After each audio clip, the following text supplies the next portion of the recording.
Selamat datang Bapak Agus, mewakili pemerintah Kota Surabaya. Untuk hari ini, acara Ngobrol Kota, sebagai rangkaian kegiatan yang dilakukan selama pelaksanaan riset dan rating transformasi digital dan kota cerdas 2023. Bentuknya berupa wawancara virtual dengan wali kota dan wakil wali kota mengenai kondisi kota cerdas Indonesia. Wawancara ini akan kami publikasikan melalui media sosial, riset, dan rating transformasi digital dan kota cerdas Indonesia dengan konsep pembagian segmen berdasarkan tema-tema tertentu sebagai bentuk dokumentasi serta ajang promosi kota-kota di Indonesia dalam usaha terkini mengembangkan kota cerdas. Di siang hari ini telah hadir moderator kita, yaitu Bapak Reski Kinanda, selaku salah satu peneliti dalam FKCI dan FPDI 2023. Kepada Mas Reski, kami persilakan. Baik, Bismillah, Assalamualaikum warahmatullahi wabarakatuh. Terima kasih banyak Pak Puri atas pembukaannya. Selamat datang untuk Bapak Agus Imam Son Haji, STMT, sebagai Asisten Perekonomian dan Pembangunan Kota Surabaya ya Pak ya. Selamat datang Pak di acara Anggota, sebuah wadah untuk pemerintah kota di Indonesia sebagai salah satu bagian dari RKCI Rating Kota Cerdas Indonesia tahun 2023 menjadi wadah untuk pemerintah kota Indonesia untuk memperkenalkan inovasi yang telah diimplementasikan di kotanya masing-masing dalam hal ini terkait Smart City. Nah, untuk pertemuan kali ini kita bersama pemerintah Kota Surabaya. Mudah-mudahan pertemuan kali ini bisa menjadi media yang tepat dan bagus untuk pemerintah Kota Surabaya mempromosikan dan memperkenalkan Kota Surabaya sebagai kota yang telah menerapkan Smart City. Pak Agus Imam, mungkin langsung kita mulai pertanyaan pertama, Pak, yang cukup bisa menjadi jawaban untuk promosi Kota Surabaya. Mungkin pertanyaan pertama, Pak, 1-3 permasalahan Kota Surabaya yang pernah terjadi dan telah berhasil pemerintah Kota Surabaya selesaikan dengan konsep Smart City. Mungkin Pak Agus bisa jelaskan. Mungkin di beberapa tahun terakhir mungkin ada permasalahan ABC, kemudian Pemkot Surabaya telah menyelesaikan dengan konsep Smart City ataupun inovasi lainnya. Silahkan Pak Agus. Yeah. Pak Rizky Kinanda, terima kasih kesempatannya untuk kita bisa banyak bertukar cerita ya atas apa yang ada di Surabaya terkait dengan konsep Smart City yang sudah kami bersama-sama dengan Pemkot laksanakan. Yang sudah kita coba beberapa tahun terakhir ya Pak ya. Ini yang pertama diantaranya adalah permasalahan kemacetan dan transportasi.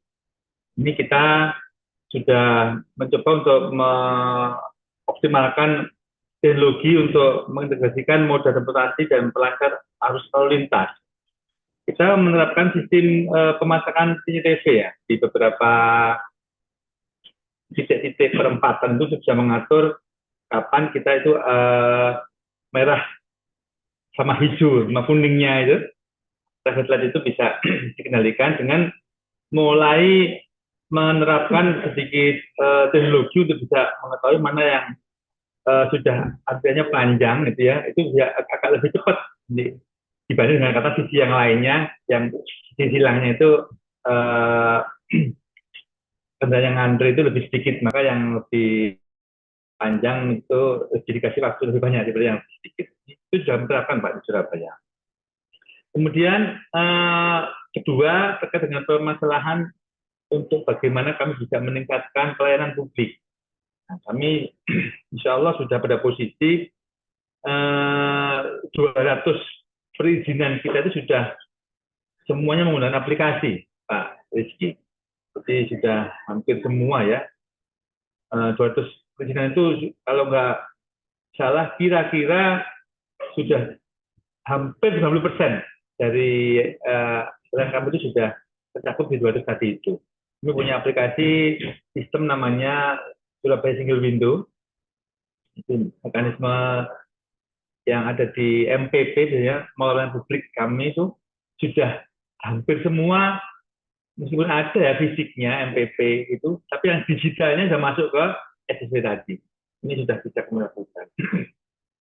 Kemudian yang ketiga, contoh lain yang saya terapkan adalah sebenarnya kami bisa mengolah keuangan daerah itu juga menggunakan full teknologi. Jadi mulai perencanaan sampai dengan penatausahaan keuangan, yang kita bikin kontrak ya, Pak Rizky, sampai dengan kita mengukur kinerja, bagaimana keuangan itu dilaksanakan oleh perangkat daerah sehingga ada efisiensi sekian, itu semua terhitung dan itu menggunakan aplikasi yang ada di kami yang menyiapkan dari situ, Pak. Kemudian itu sudah 3 ya. Ini 3 atau 4 atau boleh 5? Ini Pak ya, 3 dulu Pak. Nanti 3 itu oke. kepanjangan. Sudah 3 ya Pak. Itu yang sudah kami ceritakan. Nah, Kota Surabaya itu kan salah satu kota terbesar ya Pak di Indonesia. Tentu juga seperti halnya kota besar gitu kan, Pak ya, semakin banyak problematika, tantangan gitu kan ya, yang menjadi hal yang mesti menarik perhatian pemerintah, menjadi pikiran lah gitu ya Pak ya. Nah, untuk problem terkini Pak, kira-kira saat ini tantangan permasalahan kota Surabaya yang sedang dilawan atau sedang ditata kelolakan itu problem apa ya Pak, yang saat ini sedang menjadi concern-nya pemerintah kota Surabaya dan belum berhasil pemerintah kota Surabaya selesaikan? Iya.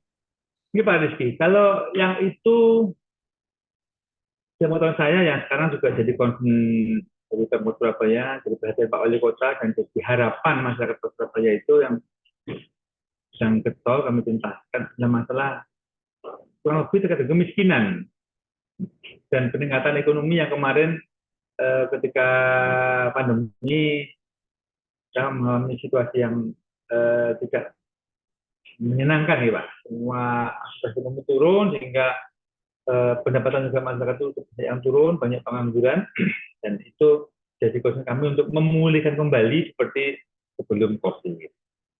Nah, itu sekarang kami sedang berjalan, Pak Rizky, belum tuntas semua, dan di dalam konteks itu kami juga seperti biasa sudah sekian tahun kami berusaha untuk mengimplementasikan ya teknologi yang nanti bisa kira-kira mempercepat proses kita melakukan program tersebut. Dalam konteks ini, kalau boleh kami sedikit tambahkan informasi bahwa ketika kami berusaha untuk mengangkat warga miskin, kami juga menggunakan teknologi untuk membangun ekosistem ekonomi digital. Belum tuntas, tapi ini in progress, Pak Rizky.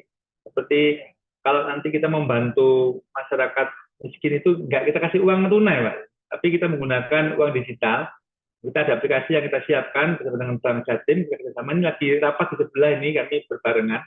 Itu untuk memastikan nanti agar warga miskin yang dapat bantuan dari lembaga zakat infak sedekah atau Lazis dan masjid-masjid yang ada di wilayah Surabaya yang kami coba kemas dalam program namanya Kampung Madani, itu nantinya ketika bantuan yang diberikan kepada warga miskin itu dibentuk uang digital yang diinput, aplikasi persiapan dengan Bank Jatim, nanti menukar dengan sembako itu mereka tinggal bawa identitas, nanti digunakan QR code, nanti langsung akan teralihkan, uangnya masuk ke toko kelontong yang kita bina dan diganti dengan sembako yang dapat dikeluarkan. Itu diantaranya yang sedang kami siapkan.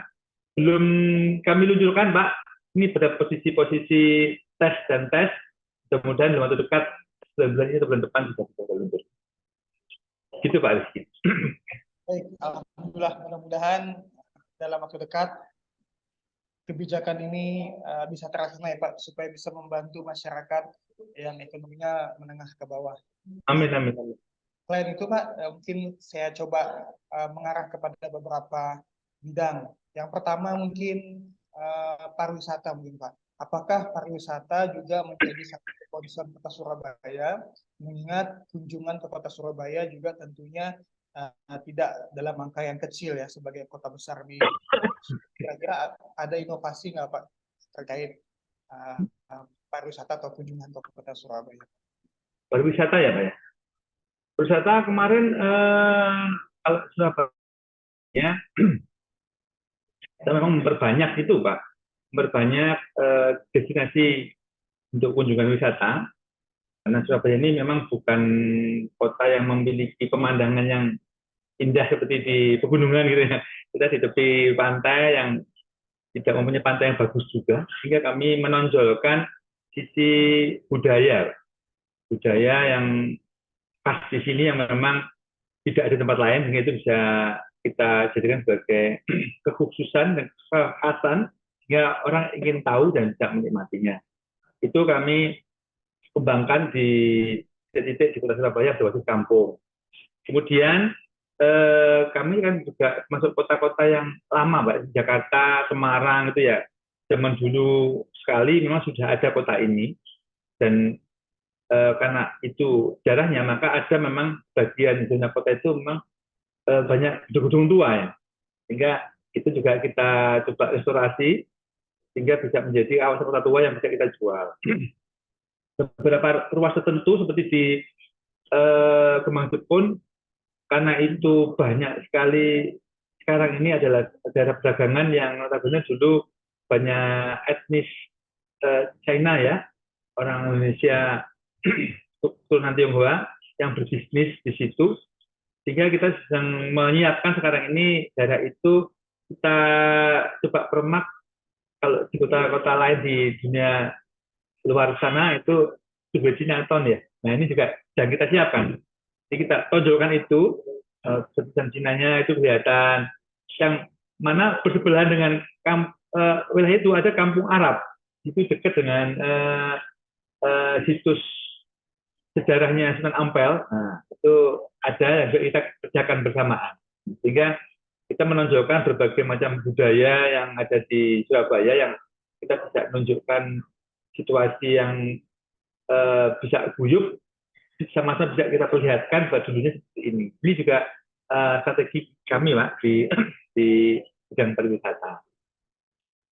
Yang lain-lainnya, saya rasa seperti kota-kota lain, kami memang berusaha untuk meningkatkan kunjungan wisata itu, kami konekkan dengan ekonomi, Pak. Jadi kami berusaha untuk mengonekkan para UMKM agar bisa nantinya itu produknya itu terpajang dan terjual di tempat-tempat wisata tadi plus di hotel-hotel.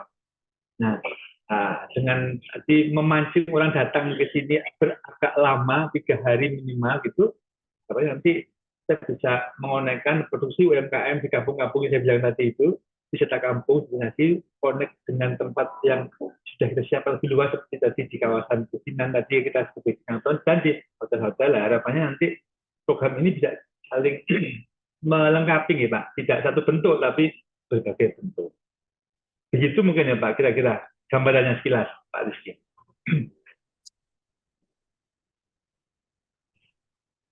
Oke, baik Pak, terima kasih atas jawabannya. Mudah-mudahan terkait pariwisata sudah cukup jelas, kita bisa publish.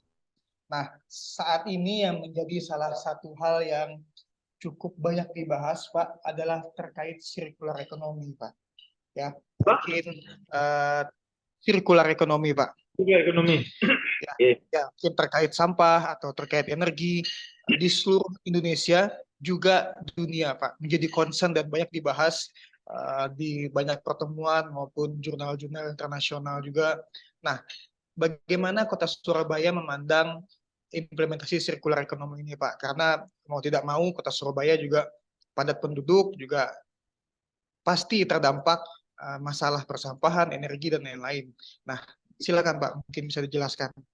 Ya, Pak Rizky, Surabaya tidak ketinggalan dengan proses tersebut. Ini juga sudah mencoba menerapkan.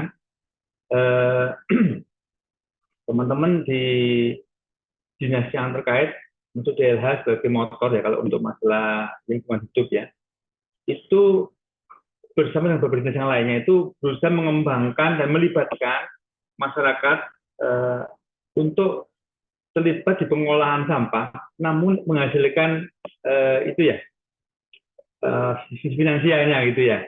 Nah, ini diantaranya kami sudah kembangkan berbagai macam produk sampah yang mestinya jadi beban karena harus dimusnahkan ya. Itu kemudian sempat kami di Surabaya ini mengelolanya itu menjadi uang.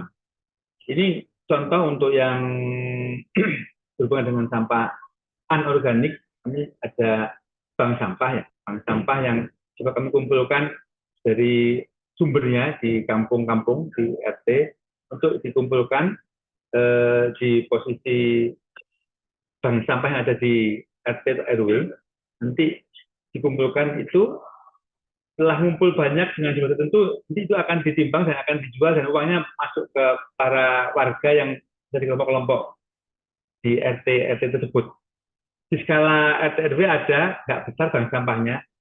Skala kota di 3 bulan lalu sudah diresmikan Pak Wali Kota bank sampah skala kota. Ada di halaman luasnya DLH ya, menampung hasil di seluruh RT RW dikumpulkan ke situ.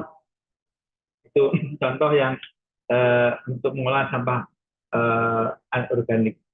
Sampah organik oleh teman-teman warga juga hari-hari terakhir ini sedang dipulukan untuk memanfaatkan penyelesaiannya tidak harus dibawa semuanya ke TPA, tempat pengolahan akhir, tetapi juga dihandle di TPS-TPS yang luasnya agak memungkinkan, itu juga dikembangkan untuk di makot ya, makot untuk bisa akhirnya menghasilkan sesuatu yang itu juga hasil makotnya itu jadi ada yang jadi krispik, jadi tepung dan sebagainya. Ini sudah banyak titik Pak Rizky, nanti kalau diperlukan kami bisa sajikan datanya. Jadi ada yang di TPS, ada juga yang di tempat khusus gitu. Kita khusus, kita memang kita integrasikan dengan program Pak Wali Kota untuk memaksimalkan lahan Pemkot yang kurang terpakai untuk program seperti permagotan tadi itu, dengan melibatkan masyarakat yang masih masuk kategori keluarga miskin untuk berkecimpung di situ, sehingga nanti bisa mengerti hasilnya. Itu contoh dari yang sempat kita ingat Pak Rizky, bagaimana kita coba menerapkan sirkular ekonomi yang bisa memanfaatkan daur ulang dari sampah menjadi kue ekonomi ya. Masih terus berproses, kami kemarin juga bertandang ke mana? Kita datang ke kota apa itu? Di Jawa Tengah itu lah ya. Di situ kan konon bagus pengolahan sampahnya dan melibatkan masyarakat luas untuk proses penanganannya, kami juga ke sana. Artinya kami punya yang kami miliki, kami juga terus belajar di kota-kota lain, mereka ada apa ada yang sama atau ada yang beda. Kalau sama, sudah terus kita teruskan. Kalau ada yang baru kita tiru. Ini juga kita nggak berhenti Pak Rizky untuk terus memperbaiki yang ada ini. Kami berpendapat kalau kami bisa melibatkan banyak warga kota terlibat dari pengolahan sampah yang menghasilkan kue ekonomi, itu memecahkan dua masalah. Masalah kemiskinan bisa kami handle, dan masalah sampah yang jadi PR besar di banyak tempat itu juga bisa kita reduksi penyelesaiannya. Mungkin begitu Pak Rizky ya kira-kira. Jadi ATM ya Pak ya, jadi kita coba tiru dari kota lain, mudah-mudahan bisa diimplementasikan kota Surabaya ya Pak ya. Ya, kami lihat dan memang ketika kemarin kita ke kota tersebut, itu ada yang persis dengan kami. Oh ya sudah, kita on the track, sama kok. Ada yang di sana sudah, kita belum. Seperti yang kemarin laporan dari DLH itu, pembuatan apa itu? Tripek sampah ya.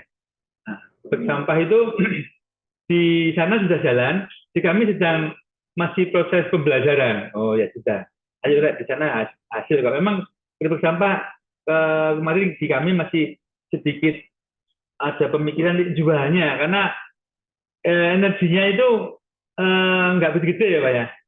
Padahal konon yang mau nerima itu di fisik itu, petrokimia itu mau apabila energinya itu hampir sama dengan batu bara. Lah ini kan masih PR buat kami, karena kami kota-kota dengan ITS ini apa ya cara meningkatkan energi terkandung di keripik sampah tadi. Seperti itu Pak Rizky, biar nanti effort yang dikeluarkan tenaga dan waktu itu nanti dengan ekonominya kalau jadi uang itu bisa agak-agak mendekati gitu loh. Gitu Pak Rizky kira-kira. Oke Pak, berhubung sepertinya kita masih punya waktu, kira-kira Pak Agus punya ini nggak Pak? Ada bahan slide PPT yang mungkin bisa ditampilkan untuk mempromosikan Kota Surabaya, konsep-konsep yang sudah diimplementasikan 5-10 menit Pak. Ada ya Mungkin Mas? ada yang, kalau jika ada Pak, jika ada. Mungkin kalau ada, kami persilahkan supaya mungkin ada data-data visual-visual yang mungkin mau ditampilkan. Jika ada Pak. Ya, sepertinya ada, tetapi belum sempat kita siapkan di sini, Pak Rizky. Ini kalau memungkinkan, bahannya apa mungkin kami kirim via WA atau email? Ini ada cetaknya, Pak. Ini masih kita coba oper kalau memungkinkan. Tidak. Oh ya, oke. Siapin ya. Terima kasih, ini teman masih menyiapkan. Kalau ada PPT-nya slide presentasi mungkin lebih bagus Pak. Jadi ketika nanti dipublish di YouTube ada visual yang bisa kita bantu untuk dilihat. Itu PPT ya Mas? Oh Pak, waktunya juga masih agak lama, bisa disiapkan. Ya, mohon waktunya Pak Rizky. Ya Pak, silakan Pak. Karena ini kan bukan live, jadi nanti tim editor bisa edit Pak. Oke, sudah ada. Sudah terlihat ya, Pak, mungkin 5-10 menit Pak yang menjadi highlight, yang menjadi unggulan ataupun menjadi sorotan utama. Silakan Pak, 5-10 menit. Oke, naik aja dulu Mas yang ke atas. Yang atas sih. Nah ini, jadi Pak Rizky, kita pada posisi ini memang berusaha untuk menjalankan konsep yang sudah kita coba adopt sekian tahun yang lalu ya. Smart City itu kita bergerak di beberapa aspek seperti smart governance, smart living, smart society, smart environment, smart ekonomi, dan smart branding. Ini coba kami kemarin itu semua aspek itu coba kita jajaki gitu, kita terapkan itu.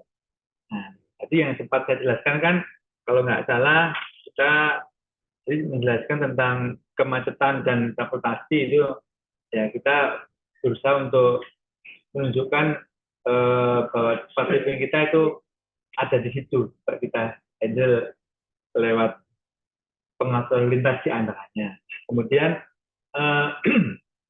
smart governance itu yang tadi saya senggol sedikit tentang pelayanan publik kita sudah full menggunakan elektronik.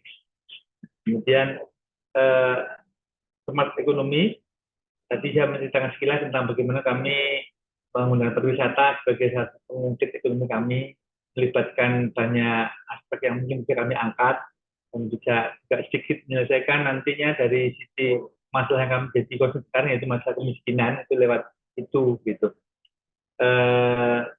Kalau smart environment tadi yang sempat saya ceritakan terkait dengan apa itu ekonomi sirkular ya, plus juga ini belum sempat ceritakan ke Pak Rizky ya, bahwa kami mempunyai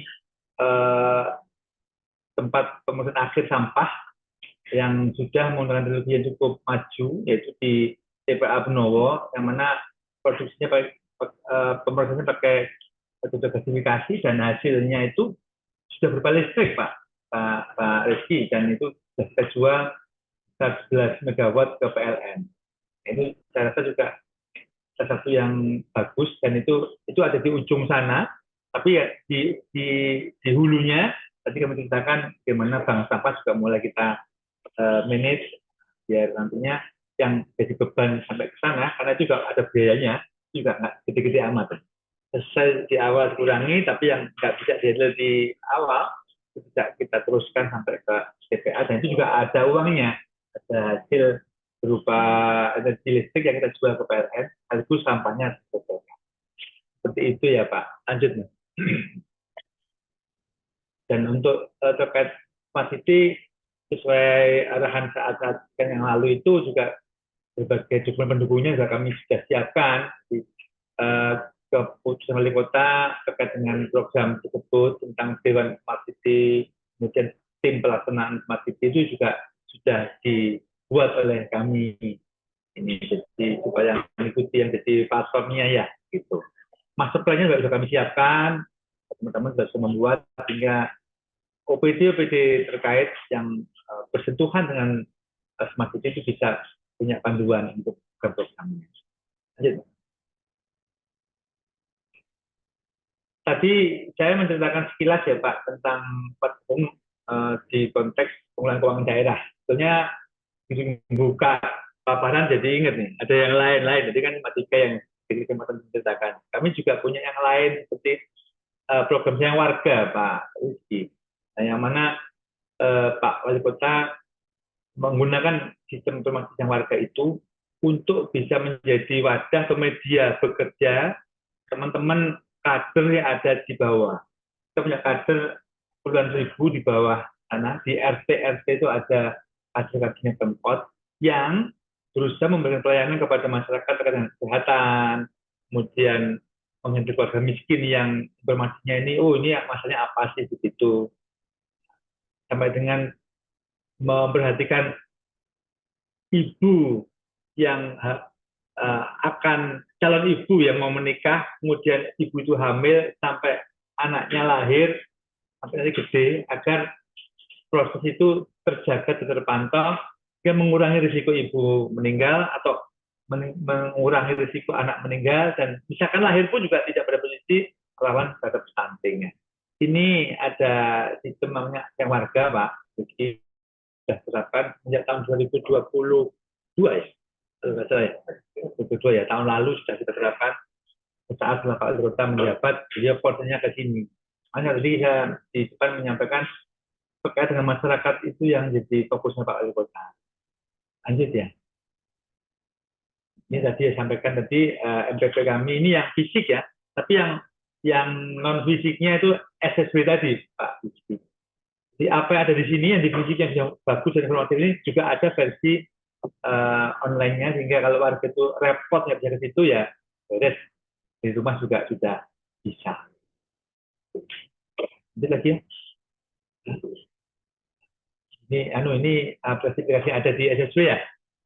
200 aplikasi, 200 menu perizinan dan non perizinan itu tumplek ya bahasa Jawanya itu. Semua ada di sini ya. Malah lengkap ini daripada yang ada di MPP Digital Statistik ada di tempat kami. Begitu.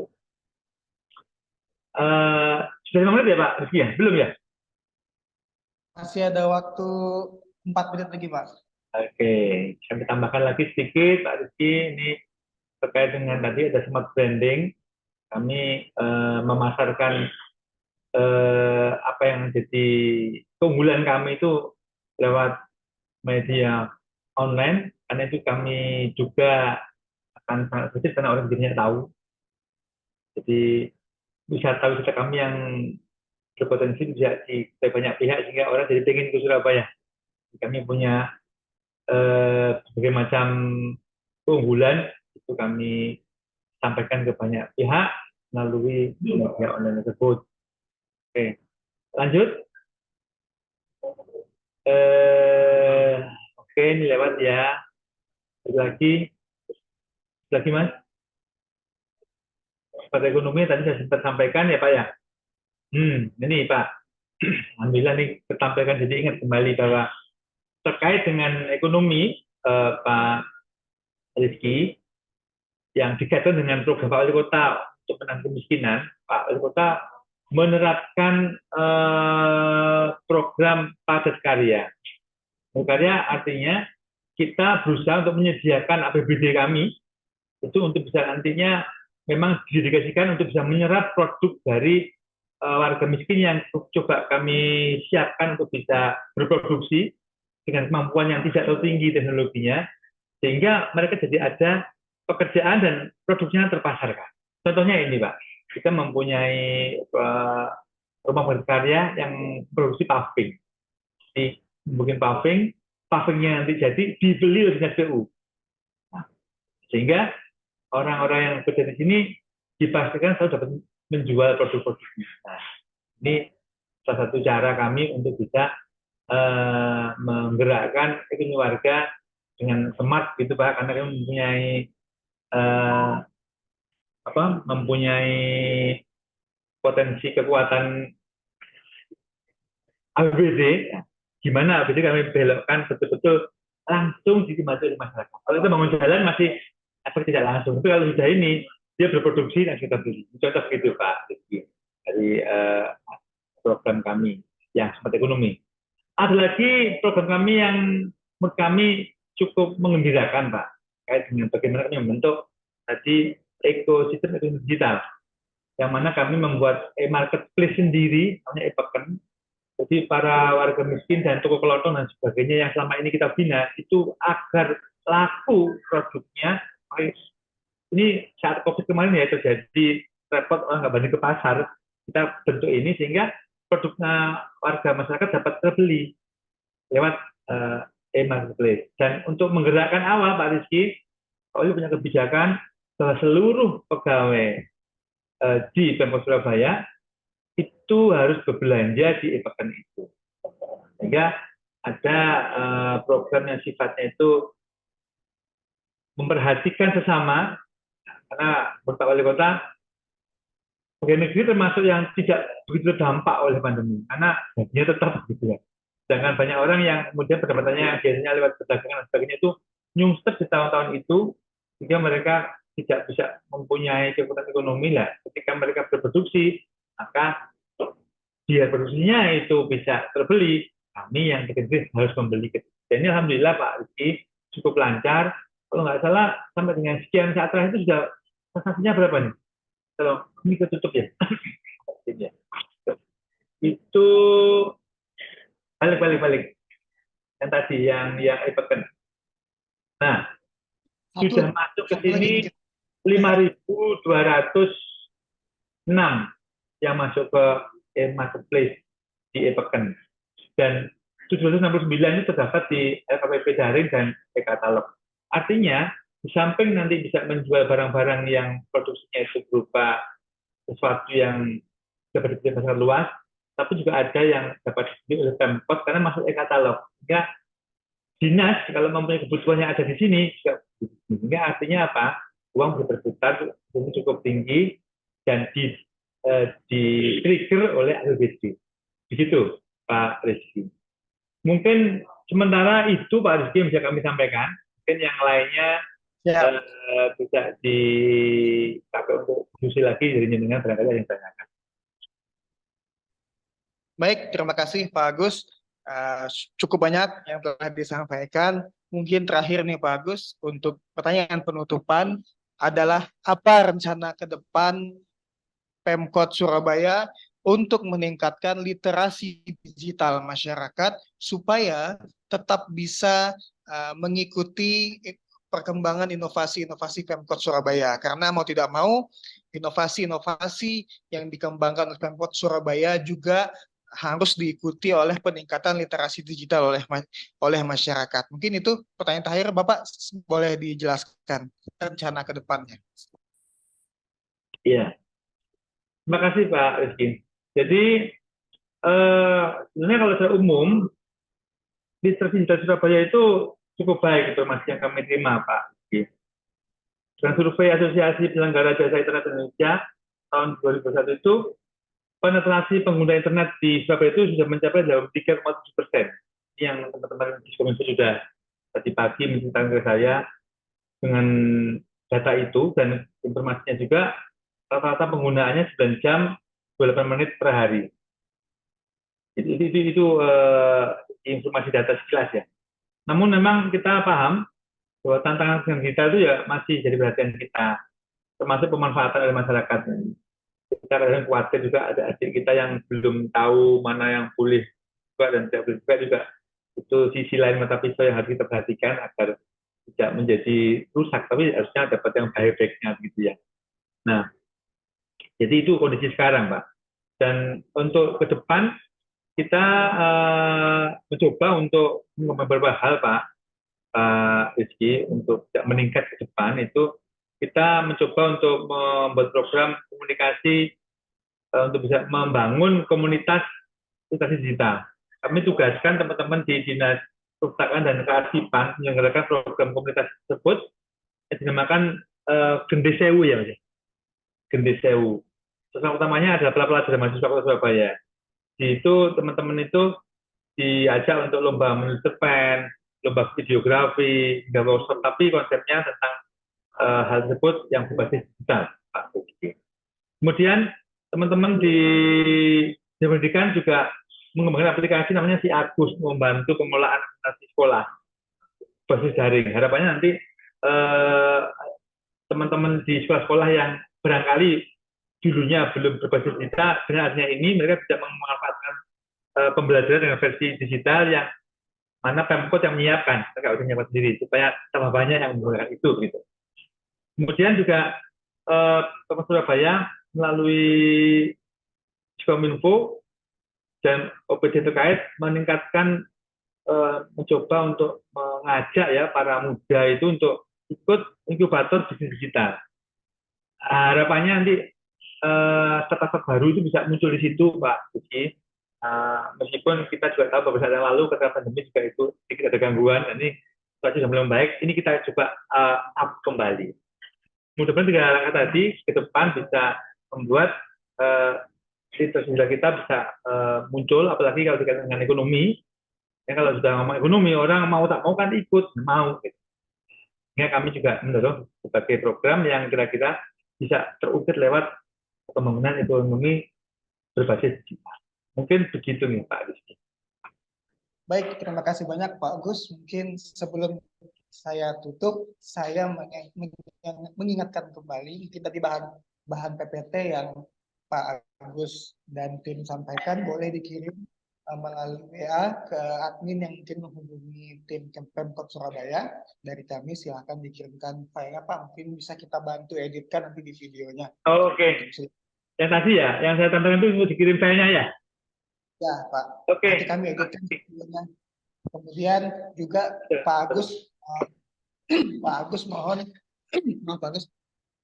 mohon kami bantuannya untuk teman-teman Pemkot Surabaya mengisi kuesioner yang kami kirimkan melalui admin kami supaya kami bisa memberikan penilaian terkait Smart City Kota Surabaya sehingga nanti akan keluar hasilnya. Mudah-mudahan Pemkot Surabaya bisa masuk top 5 seperti tahun-tahun sebelumnya. Amin. Iya, Pak Rizky, matur nuwun atas arahannya. Ini teman-teman ada di sekitar sini nih. Ini karena nih high session nih. Rapat ini ada 4 rapat penuh semua nih, kita bergerak duduk di sini, teman-teman di depan saya, tidak bisa kelihatan dari sini.